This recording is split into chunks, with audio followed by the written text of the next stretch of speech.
Hey everyone, this is Brandon from Usato. Today is Daily Cyber number 248. There's a lot going on in the industry. I hope everyone is great when it comes to the COVID and the pandemic, and your family's safe and happy and just secure. There's just so much going on there. Today, what I'm going to do is I'm going to dive a little bit in the news, let you know what I'm dealing or what I'm working on when it comes to cybersecurity, and just really kind of get at the truth about cybersecurity and what's going on in the industry. I see there's more people coming out today. Let me know where you're from. Message in the chat field. I want to get some dialogue and conversation, see how you're doing, and see what the areas of cybersecurity you're really looking at in the first quarter of 2021. So grab a coffee, grab a tea, and let's hack at it.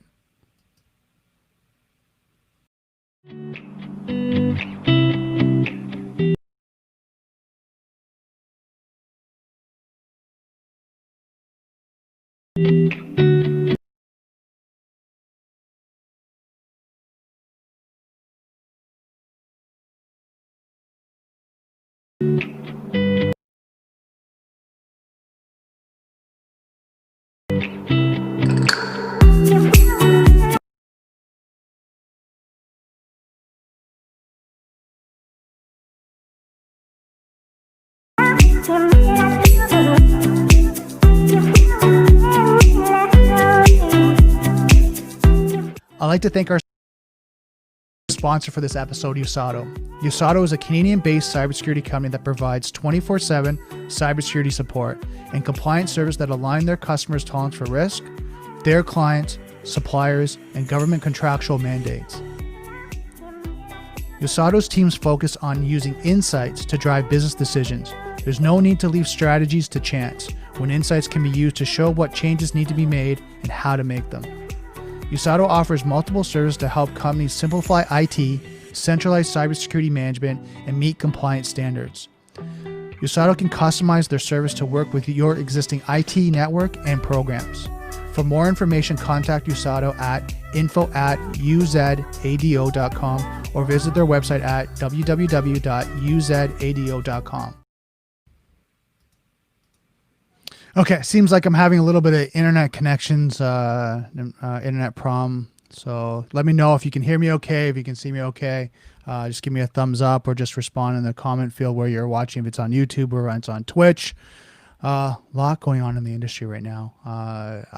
We still got the SolarWinds that's still continuing. I hear a lot of people talking about that. Real push for cybersecurity awareness right now. When you're looking at training and helping your staff that's remote, that's a big kind of question about just making sure, how you understand the landscape right now when your employees, your staff, or colleagues are all working from home. How do you really know what's the awareness? Now, I want to be very transparent here and clear. I'm not saying your employees and your people are a threat, but again, things happen, right? It's not, they're not intentional. They're not maliciously trying to compromise the system, but they might click on something, right? They might click on some banner ads or something along that line that introduce some sort of malware into their system or into their home network, which then if they have a VPN access, they have direct access into the environment and then they get compromised. So having that conversation right now with them to make sure that they're secure, they're doing the right activities at home, they're aware of what's going on. So it's really important on that when you come to cybersecurity awareness. Having a lot of questions around careers when it comes to cybersecurity. People reaching out to me, asking for recommendations. What do you think? How would I get into the industry? How do I break into? Or I'm in this industry and I want to pivot. All right, Brandon, do you know anyone, or do you able to contact or get in contact with anyone? I'm going to talk a little bit about careers and that, and I'm going to dive a little bit deeper. I'm going to be on Twitch later on this evening on another channel, which is going to be interesting to connect with. We're actually doing a live stream at, I think it's 6:00 tonight on Twitch.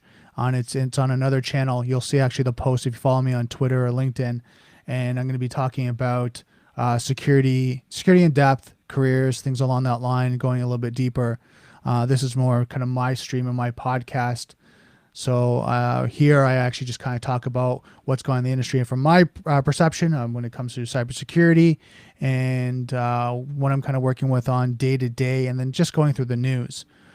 So yeah, let me know if you can hear me okay. Give me a thumbs up. Comment on YouTube, or if you're on Facebook, YouTube, or if you're on Twitch. Right now, these are the areas that this video is streaming through right now.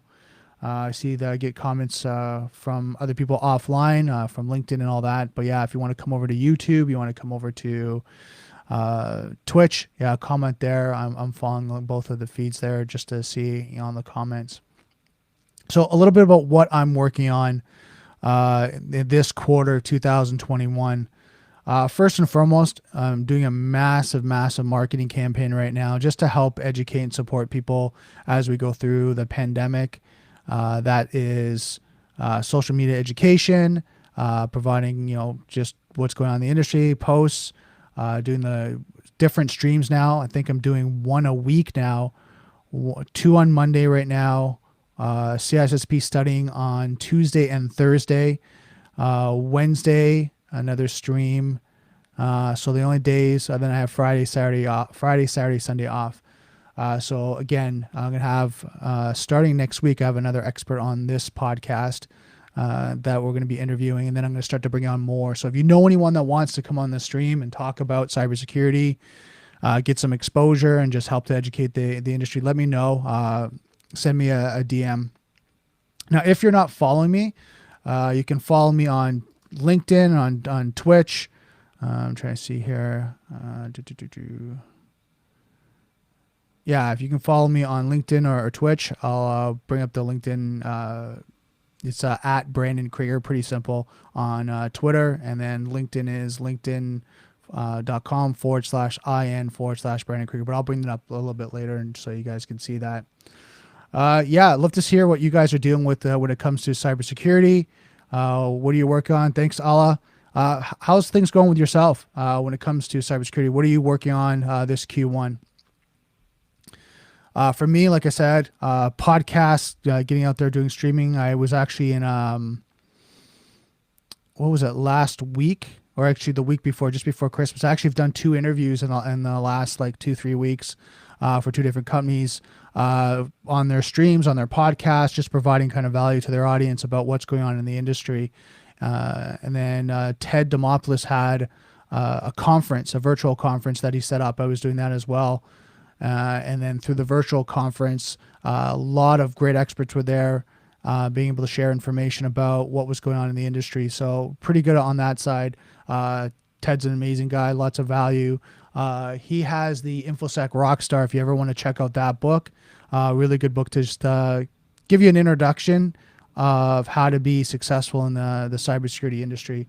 So check out his book. It's pretty awesome. I met him at a conference, the Atlantic Security Conference, a couple years ago. I interviewed him way back, and you can kind of see my interview back with him. It was really cool to interview him and just to see his perception and his insight of his experience of what he was doing with the cybersecurity industry and the things that he was recommending in advising his clients. So it was amazing to talk about that. And then, yeah, thanks, Ali. Thanks to Ted to let us get to know you. Thanks. Awesome. Yeah, I mean, Ted's interview was amazing. And then you see all the other experts that were on that conference were amazing. I mean, some of the people, like I remember Georgia, I think her name was, she's a well-known pen tester, Wi-Fi pen tester, just amazing in the industry. I followed her when I first got in the industry because I was looking to potentially go into that stream of pen testing. And getting all the books, trying to do the labs and do all that. She was a resource to be able to follow. So yeah, just amazing people there to connect with. I think one thing that we should all know is this industry is a massive industry when it comes to knowledge and things to do and companies, but it's also small. It's also a small industry to be able to connect with a lot of great people, and to be able to learn from a lot of great people as well. So make sure when you're going out, and I know Ali was just saying that he was working towards the CISSP. When you're doing that, reach out to as many people as you can, because I mean, there's so many people out here that are helping other people grow. I know Neil, my colleague and buddy, that I'm doing the stream tonight on his Twitch channel. He is actually provides a lot of knowledge and education when it comes to careers, as well as, you know, the technical information on his stream. I think it's on Tuesday and Thursday night. Tuesday, Thursday, and Sunday night, I think his stream is. And he provides a lot of great technical information. I was on it a few times, and being able to learn from him. And it's twitch.tv / cyber insecurity, cyber_insecurity. So check that out. I'm going to be on that tonight as well. And it's Neil Bridges. He's an amazing resource, lots of background and experience in the cybersecurity industry, and being able to collaborate and share with him a lot of knowledge is very insightful. I mean, it's something that I think all of us strive to do and strive to learn, is to be able to collaborate with, you know, our colleagues and to be able to develop in the cybersecurity field. I think some things that I'm looking at this year, just to kind of give you a heads up on my side. One is, you know, and I work for an amazing company, Use Auto, and being able to be in a consultative role and provide advice and guidance to companies and organizations on their cybersecurity posture, and just to be able to listen on what they're working on, what they're working through, the challenges, and be able to advise them is something that's, you know, it's a passion of mine. I mean, that's why I do this podcast, is really kind of to learn from you guys and what you guys share with me, but also to be able to share what I'm learning through studying, you know, tons of resources, be it streams or different RSS feeds, anything along that line. I'm constantly working on some sort of studying, even just the soft skills. I just got off an hour, I think it was an hour session with the Black Swan Group, Chris Voss and his team, about negotiation and learning how to negotiate and be better at, you know, tactical empathy and really connecting. I think one thing when it comes to cybersecurity, I want to put a little plug here. If you're trying to work in the cybersecurity field, understanding how to communicate the technical aspects of your role, as well as helping people to buy into different types of solution. Because when it comes to security, it's a top-down, bottom-up approach. Top-down means C-level, CEO, C-suite, you know, has to buy into the implementation of the project. And then it's the technical guys, the guys that are the bottom up, that do the deployment and implementation.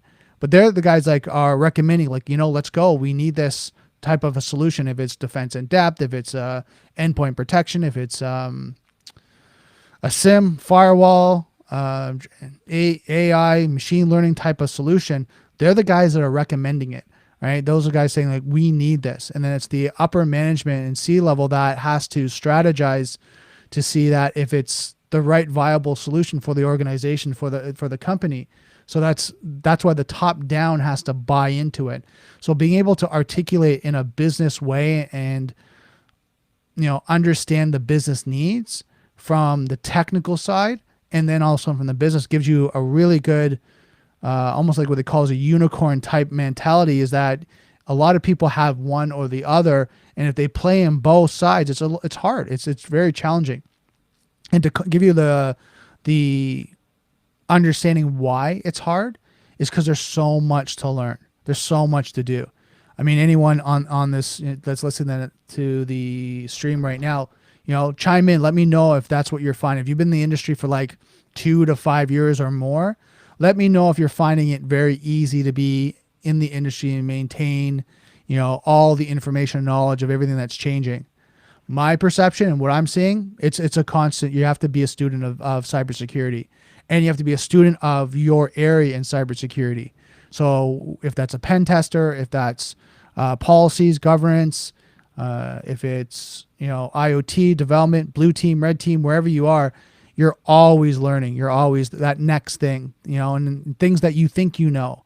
Like today, They might change. The manufacturer might change something. They might update some solution. And also now you have to learn everything. Now, don't get me wrong. The gap of learning is going to be smaller for you because you have that base knowledge, but you still have to keep learning. And then how it integrates and implements into your system. And then if you're a consultant, right, and how it implements to other types of systems. So you have to be an expert in these fields, right, and keep learning and keep going. I'd like to hear what you guys think. Like, do you guys think this is an ongoing challenge? Or are you, like I said, are you just one that gets in the field, you know what you know, and that's it, and you're good to go? And I think, everyone I've talked to so far is always working on something. I was working on the CISSP, and I'm sure after he does that, there's going to be another certification. There's going to be another one, and it's going to keep going, right? It's going to keep evolving his career. I got a question here. Hey, B, just curious on top of your head. You know what the CBTED is? Okay, I'll have to look that up. And then, that's kind of what I've been working on. I'm just trying to think. I'll give you a recap. Actually, what I've worked on over the last probably week. New branding. You'll see on the podcast and in the stream, I've got some branding. But now new branding, new posting, new information, new stream. I'm gonna get out there, like I said, 4 days a week. I think right now, Monday to Thursday, mostly in the evenings right now. This is kind of my own afternoon. I was a little bit later today just because of the negotiation strategy and the lesson. Monday and Wednesday, career, cybersecurity, industry interviews. Tuesday and Thursday, CISSP studying. And then next is going to be the CCISO by EC Council. That'll be my next certification I'm going to be working on. Again, myself is more consultative and managerial. That's what I'm working towards. A little bit of the technical, but more on that side. I just think there's a skills gap on that side that a lot of companies are looking for, to have people that can support a project and support the company and organization. And then don't get me wrong, I feel from what I'm hearing, there's a skills gap when it comes to the technical side too, right? There's just such a need for the evolution of different people that can support and harden different technologies. I know one, if you're really looking at it, cloud security. More and more I'm hearing recruiters, just trying to think, recruiters, different companies, different organizations asking, do I know someone that is good, really good at cloud security?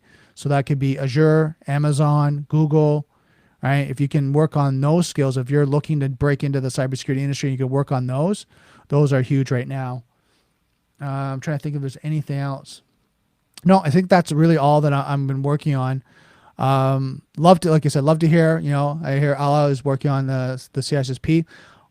Are you actually in the career, in the cybersecurity field right now, Allah? Or are you in, working towards getting into the industry? Let me know. I'd love to hear what you're doing, what you're working on. I'm going to jump over let's kind of look over the news and what's going on there. Let's see. I'm going to bring this up now.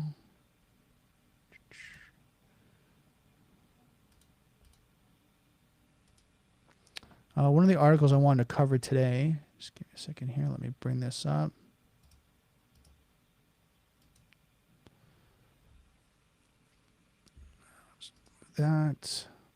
So what you see here is the CS 2021 gadget, worst in privacy and security awareness. I think that's something that I wanted to really cover today, is because a lot of people are at home, right? We're at home. We're looking at, different things when it comes to cybersecurity. And, you have your work from home life now. And it's been a while. I don't know about yourself, but if you've been working from home since this started, I did it. I'm working from home before, but now, the new job I started with Use Auto was around March. And then from March till now, right, I've been working from home. So what we're looking at, different things that you have to be aware of as you're setting up your home environment, your home, network, whatever that may be. And you've got Linksys, which is basically your router, right? You've got the TCL smart TVs, and a lot of smart TVs you got to be careful from. YSL Rouge, Sure Measure, by Presto, Cold Snap, worst overall is John Deere X9 combined. So this article, I'd really kind of go through. If you can see it, I'm going to share that out through the description later on when I post the actual when I post the show notes. But yeah, it's really talking about the worst in privacy and security awards. Now, I'd love to hear like what you think is the worst. As a baby monitors or anything along that line that you're like, oh my God, like that's pretty terrible. Things I'm seeing like for the IoT devices and things along that line are, you got to be careful with baby monitors. What else? Lighting systems, central air, things that have like a IP address. One that got hacked, well, it was I think a year or two ago, is you're looking at those monitors for security cameras, the smaller ones that you have at home. Those things you always have to be you have to be cautious of. Set up a separate guest network or something along that line that doesn't have access to your actual network, because some people have been hacking those. Key fobs. I know I've been talking to a company, CEW, and they're working on encryption technology. And for encryption and technology, they're looking at, like, for example, securing key fobs, because there has been an increase in multiple areas, and I've been following kind of the local police information of cars being stolen, right? And people saying like, I had my keys, there's no broken glass, I don't know how they stole it. And then they've had like security cameras watch, and the person just walks by and just unlocks the car, right? So they're doing it by these, tools that they have to be able to unlock the vehicle and have the secure password, or they have the frequency, and they're able to do that. So having ones when you're looking at different key fobs to be able to secure your car, your device, whatever that may be. So encryption is extremely important to look at right now, especially when it comes to just trying to think about any IoT device or anything at home that has data. Right? Yeah, I'll have Alexa and all that, and Siri. So be careful of that. I know the big conversation a lot of people have been talking about last week was WhatsApp, and the challenges around that. So something to think about. Again, these are just things that have privacy in data, just to be careful of. WhatsApp is going through a huge kind of challenge because of Facebook and all the the privacies that they've really haven't been forthwith of what they share and what information they give, and now they've been kind of caught that the amount of information they collect, and they collect from multiple manufacturers, that providers, applications, and then what are they using it for, right? And then I know I was watching a video, they were talking to Mark Zuckerberg on Congress, and he was one of the congressmen asked him, well, what would you share what hotel you stayed at? Would you share what you ate last night? Would you share this? He's like, no. Well, then how do you expect all of us to just, give you that information? But you're taking it, right? You're taking it from us. So there's going to be a lot of things going around when it comes to privacy. I was just commenting, I'm in physical access, internet access management, or identity access management, looking to get into consulting. IoT security is very interesting. I'm just going to bring up his comment here. So yeah, it says I'm in physical access, identity access management, and looking to get into consulting. For identity access management, which one are you with? I'm just trying to think of the two. Beyond Trust, and there was another one. Are you using both, or using one of the other solutions? And then I know you said here's your other comment. IoT security is very interesting, like smart TVs, for sure. A lot of different things to look at when it comes to IoT.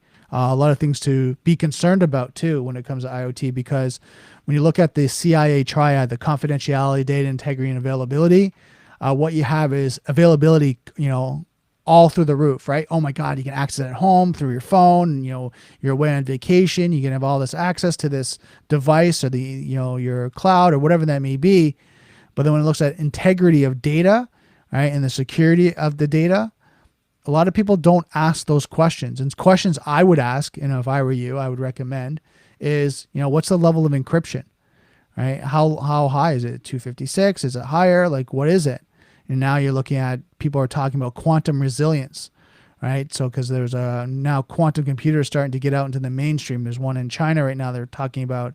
So what does that really mean? Like, they've been able to hack, encryption now a lot faster, where, before it used to take years, right? And now it's taking months, if not weeks, and maybe sometimes even hours, that now they're starting to look at, be able to crack different encryption. So what does that mean for the encryption protocols that we have now? From what I've been reading and what I've been hearing, it's almost like, having a 5-character password. They're able to break through it pretty quickly. So it's a little concerning right now. It's something that I'm keeping my ear to the ground to see where that goes. But also ask the questions that, if that's one question I'd ask, is what's the level of encryption, right? What's their, due diligence on compliance, right? What's their due diligence on confidentiality, right? What are they doing? What are they doing to implement, secure measures, right? And then see that, where is it stored? And sometimes they won't give you that information because, again, they want them to keep their security, but they should have some sort of terms of service or even information package to let you know, okay, here's our security and what we do. Like, we get an annual pen test. We go through these types of compliance. We meet ISO 27001. We follow NIST best practices. We have PCI compliance, whatever that may be, right? And they can tell you, but they don't have to tell you specifically, yeah, we have an Amazon, server in the UK and this is what we do. And I don't expect them to do that. But I do expect, these companies now to be more forthcoming with their security measures, in the sense of their compliance, their process, their frameworks, at least what they're doing and implementing, and then validating that they're doing it. And it's just more and more security that they do now will help to us as users to be more confident in our data and information. Because I think right now there's a and the best way to say it is there's kind of this tug of war with information. If you're someone on social media, you give all the information out, right? Where you are, what you're doing, how you're doing with your job, how you're doing with your business, how much money you make, you give it all away, right? But if you're more into business and you're more into, I'm just trying to think, different contracts, you're into intellectual property, you're trying to keep everything protected, right? You're trying to keep everything secure and all that data. So now we're running this fine line, especially since 2004, when social media started coming out, the evolution of data, right? And the amount of data that's out there has just increased, 1,000-fold, even more. I think the last I read, and this could be even more, I think on YouTube, there's 72 hours of video posted every hour. And there might be even more now. But this was a while back I was reading that. So you think about that, like, how much is that? Like, how much data? And you've got people posting 5-minute videos and people posting 1-hour videos. So you think of how much information that is of people posting that. Like, I know for my podcast, I normally do anywhere from like 45 minutes to 60 minutes of information. So something to think about when you're looking at kind of data and that information and privacy. Love to hear what you guys think about privacy. Comment below. Let me know. Are you concerned with data privacy, or is it something for you? It's just like, doesn't matter. Next thing I want to cover is here. Just give me a second here. Let me bring this up.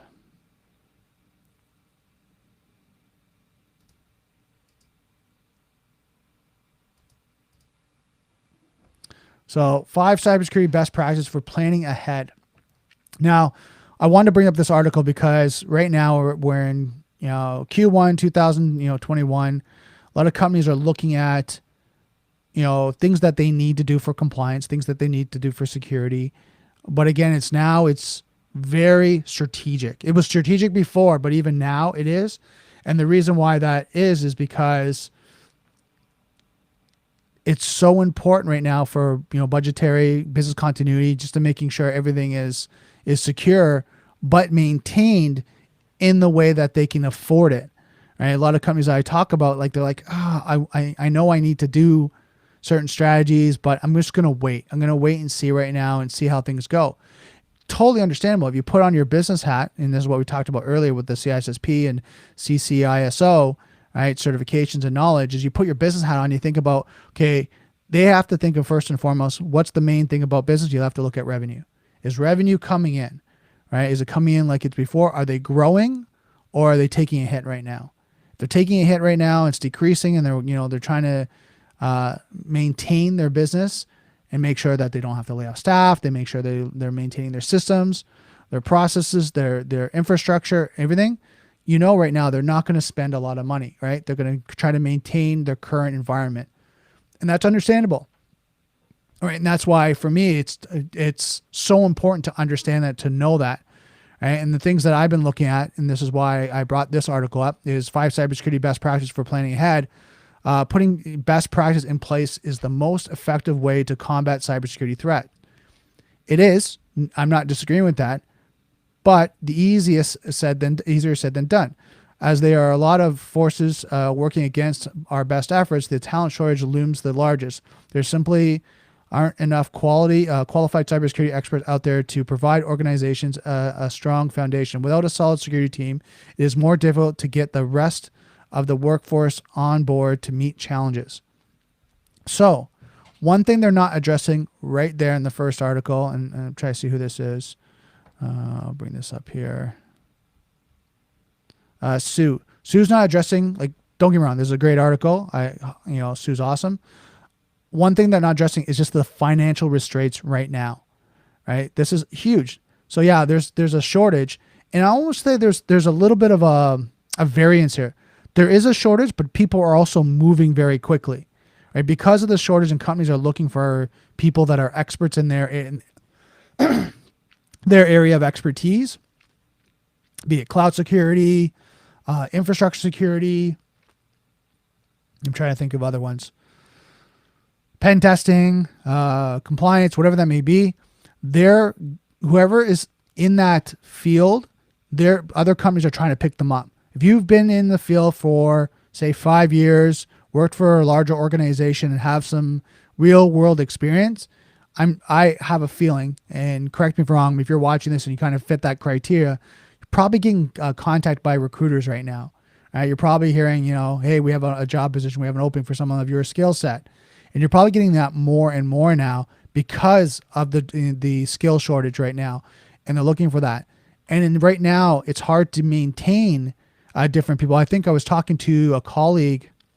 No, it was actually about 2 weeks ago, just at the start of the year. And they were saying they lost 3 or 4 of their staff members at the start of the year. Right? They just got other jobs and paid more, paid better, right? And it's hard for companies that are a certain tier to pay for these guys that have these expertise, because other companies are offering more money, better benefits, stock options, things along that line that these guys are going over. So it's a real strategic process, for people to maintain security experts right now at certain levels of organizations. So first, cybersecurity best practices for incident response. Let's talk about that. All right. Without best practices, entities are more open to cybersecurity attacks, data breaches, and compliance failures. This leaves them vulnerable in the current cybersecurity environment. Right? Instead, companies need to prepare for an attack. That requires advanced planning on how to best mitigate and potential threats. Here are 5 ways to develop a well-orchestrated approach. Time to SOAR. Right? Several cybersecurity best practices involve streamlining existing tools. Too often entities struggle to find ways of different solutions to work together. Organizations tend to operate in a disjointed cybersecurity environment, employing an average of 45 different security tools, according to Falman Institute, writes Paulo Miranda. IT decision makers can better position themselves by adding a security, orchestrated automation, and response platform to their business. The solution the solution focuses on 3 components designed to streamline responses to threats. Gartner predicts that by the end of 2020, about 1/3 of organizations with at least 5 security professionals will turn to a SOAR solution. It offers a way to plan by allowing teams to create defined guides for risk mitigation plans, to establish objectives based on companies' needs, and to automatically use the tools that make the most sense. So let's talk about that. What do you guys think of SOAR? SOAR is a model, the security orchestration, automation, and response. What do you guys think about that as a it's kind of a security focus right now for best practices. I'd love to hear what you think. Look at MSSPs. I mean, this is who I work for, use Auto, right? Small to mid-sized companies right now are looking at, even larger organizations are looking at cost-effective ways to implement security measures and not spend hundreds of thousands of dollars, right? And smaller companies with less complex systems can use similar options. In this case, turning to a management security service provider, MSSP, could provide the optional needs. The MSSP should offer a wide view of potential threats rather than focus on one or two issues. And then there are multiple entry points into a company that cyber criminals can use, meaning that if an MSSP is focused on just email, cloud, or endpoint, they're leaving the customer susceptible to risk, CRN reports. The entire system needs to be covered by MSSP. However, because threats actors will find openings. And I think this is very valid. Right? I think this is very valid to look at, security in depth approach, right? And this is you call like defense in depth. Looking at, companies that offer many different solutions and look at the holistic approach to cybersecurity. You look at compliance, you look at your tools and mitigation stuff they have, you look at your response, right? Detect, response, and remediate. You're looking at all that the organization and team that you work with can do it all. And I think that's so important to be able to have that. Now, don't get me wrong. Some companies want to have some variety, right? They want to have one company doing, say, their pen testing, another company doing their vulnerability scan, and another company doing that because they don't want to have it all in one in-house. And I get that. And I think one of the best practices that we have is that companies should, if they're going through compliance or that, should rotate through their pen testing. I know for us, we rotate through our teams. But we also want to make sure that the companies are getting some validation, that it's getting third-party validation. That's not just us that's saying that it's secure, but another company is validating that security as well. Looking at, Al just said, just give me a second here. I'll bring this comment up. He was saying, looks like a SIM with response integrated. So that's right. When you look at SOAR, is that what you're referring to as SOAR? But yeah, I mean, a lot of MSSPs are now looking at kind of this integrated kind of holistic approach. And it's hard. It's hard for them to do that, especially if they're not a large MSSP. If they're a smaller, mid-sized level, it's hard to keep the talent. So someone to connect with is to always have a strong relationship with your MSSP. And I think that's important to have the ongoing constant conversations. And that's something I find, and I wanted to kind of address that too, just quickly, is having that open dialogue with the MSSPs, right? And I know for me, and to be completely transparent, a lot of people think when I'm reaching out and contacting them, they're thinking, oh God, here's another security guy who's going to sell me something. And that's not the case. 99% of the time I'm talking to them about what's going on. I'm trying to find out if there's anything they need. And then I move on. That's it. Like I'm not there to pitch and sell wares. I'm not like a guy, like a vacuum salesman. I'm going to knock on every door and just try to sell vacuums. I want to work with, organizations and people that need, our help and our solution and want to work with us, right? Want to work with an in-depth, cybersecurity solution and protocols. That's not just, burn and turn. I don't like that type of environment. And, it's just not who I am. I don't like to burn and turn that. I go and sell someone something and then I'm out. I want to be able to collaborate and work with the organizations I work with and be able to help them through their security posture and help them maintain it. Not just, okay, here's your endpoint protection, good luck and best wishes, and then move on and come back to them every year when it's their renewal. I want to have regular cadence with them. How are you doing? What's going on? What do you guys need? And that's so important to me to have that conversation because I think we miss that. We miss that in-depth, dialogue because guys like, me in the industry and my colleagues are constantly working in the industry where some of the guys that are in the actual trenches that are working for organizations might not have the time that we do to keep up to date what's going on because they're just so busy. And a lot of the colleagues I talk to that are in the field working for organizations are pulling long hours. So for them to go study or find out what's going on in the industry, there's not enough time, right? They just don't. They're going to burn out. So that's kind of my insight of working with an MSP and just how to maintain a relationship, a healthy relationship with them. Next is artificial help.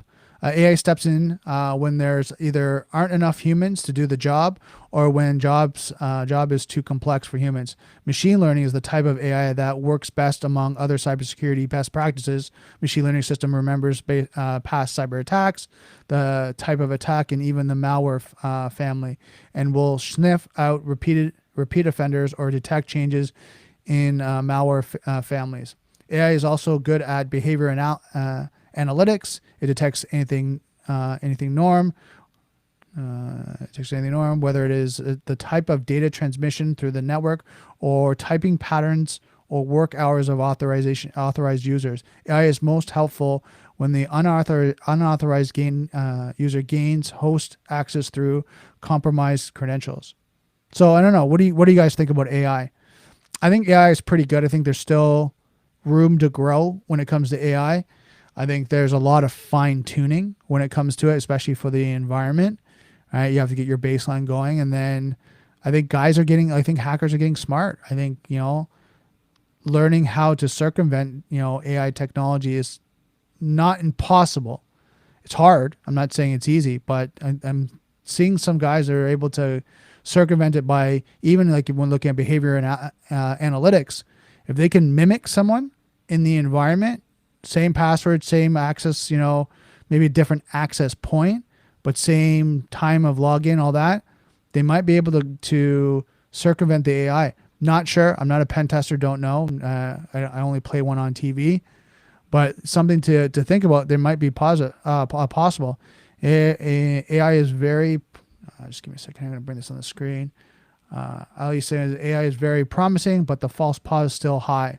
So that's what I'm saying, right? And that's I think that's where it comes to the fine tuning, right? How you have to fine tune the appliance to make sure you're not getting a bunch of alerts, and then your security analysts are spending time trying to chase down, these false positives, false negatives. So I think that's something to think about, especially as AI evolves. I'm not saying, it's not good to use. It's the evolution of it, right? It's, something that companies are working towards and manufacturers are working towards. And I'm hoping to see in the next, year to 2 years how it evolves. Because it's amazing to watch the new technology and things that are coming out. Next, have a plan. If an attack does happen, your response plan is your most important weapon to prevent excessive damage. Cybersecurity best practice, including an incident response plan, which offers an outline on how to deal with every aspect of the attack. It should be a guide to how to find the intrusion, how to stop the intruder from doing any more damage, and how to best address customers about possible data breaches and prevent reputational damage. Having an instant response plan in advance, including deciding who will be included on the repair team, gives you a blueprint to follow.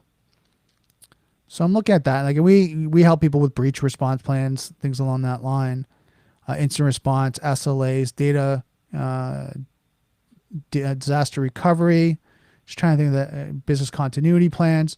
So I think when you have a plan, I think when you identify all those plans and put them together into a risk portfolio or an instant response plan, I think that is where it gives you a full rounded. Now they talk about reputation and PR and things along that line. I think this day and age when a lot of companies are online, it's so important to look at reputation and how is that dealt with. Smaller companies, smaller organizations have to do a lot more work than bigger organizations. Or actually, let me correct that. Smaller organizations have to pay a lot more. No, they don't. I'm just trying to think. They just get impacted. And what I'm trying to say is that with smaller organizations, the likelihood of them being impacted and losing their business is higher, right?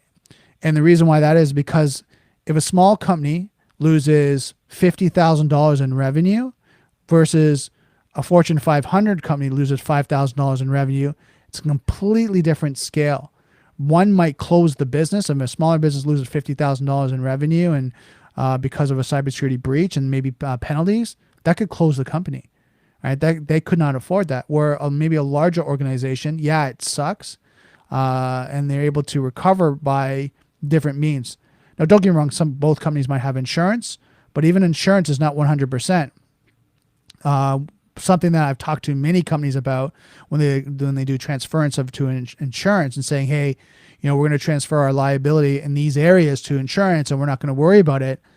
They don't realize that list that they filled out of the questions that these insurance companies ask them if they have these systems, protocols, documentations, policies, and procedures in place. When the auditor comes in, if that company gets breached and the auditor comes in and audits and to see, do you really truly have this in place? If you don't, boom, declined, right away. That claim is declined. You didn't have this in place. You are actually violating our security, your insurance policy. You weren't meeting the needs. We're not going to pay that out. Right. So be very, very careful when you're getting your cybersecurity insurance that you're not just checking the box and you don't have the security measures in place.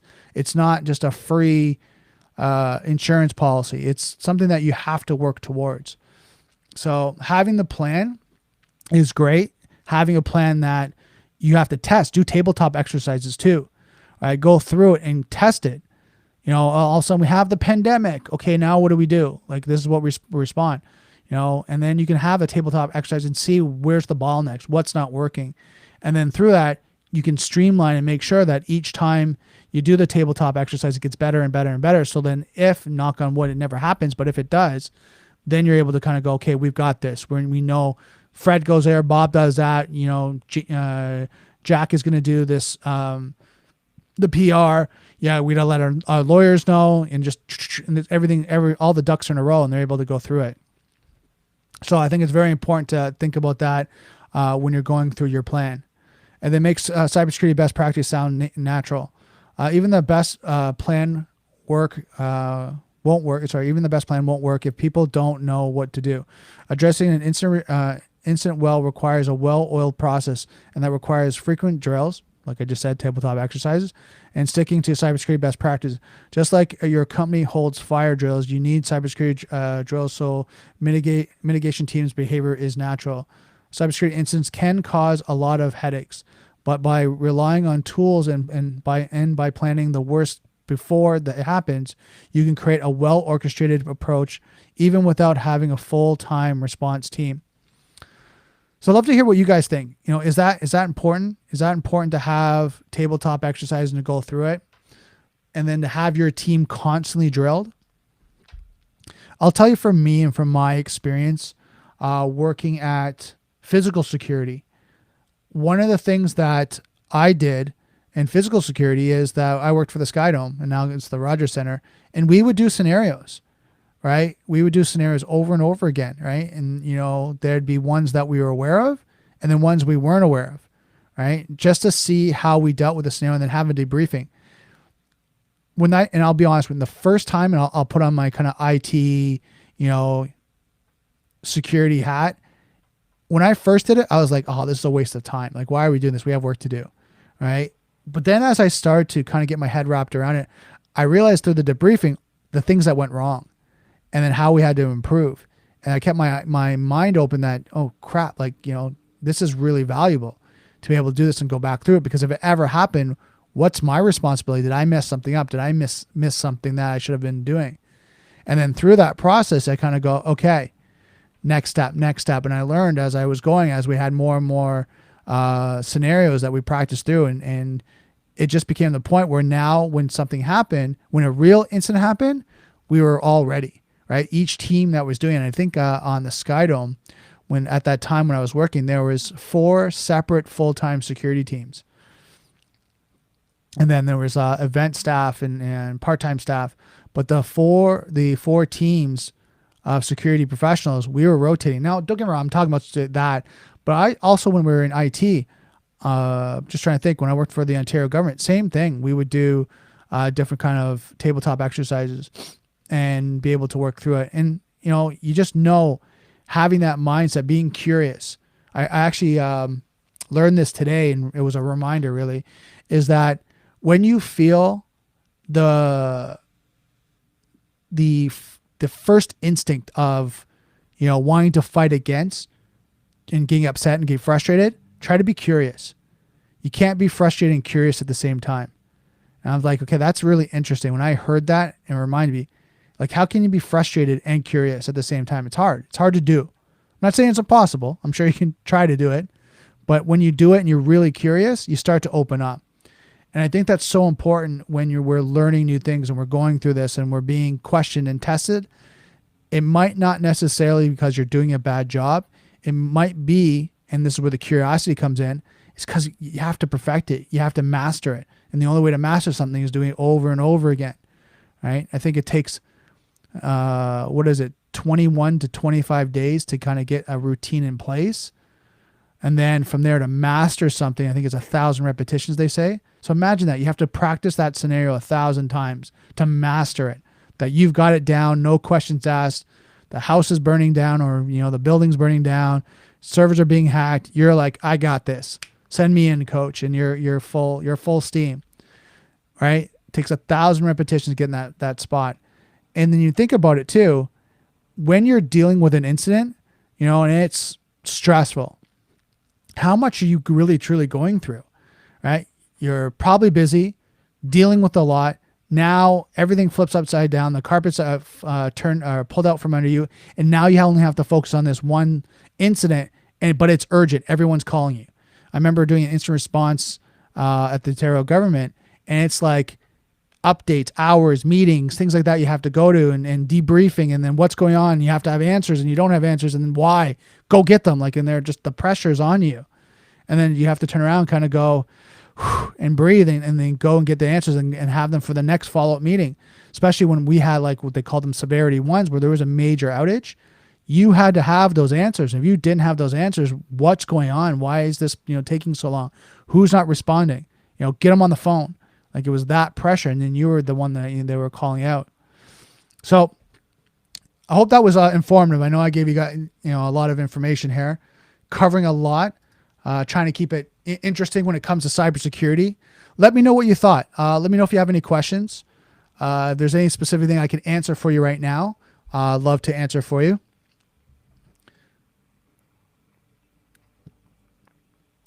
Just remember, I'll be on Twitch later this evening in a couple hours, actually, at 6:00. You'll follow me on, give me a second here, and actually post on my social sites here so you guys can see them.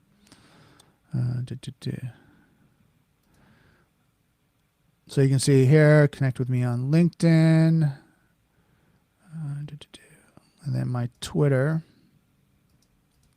Give me a second here, I'll put that up here. Just wait to see if you guys have any questions.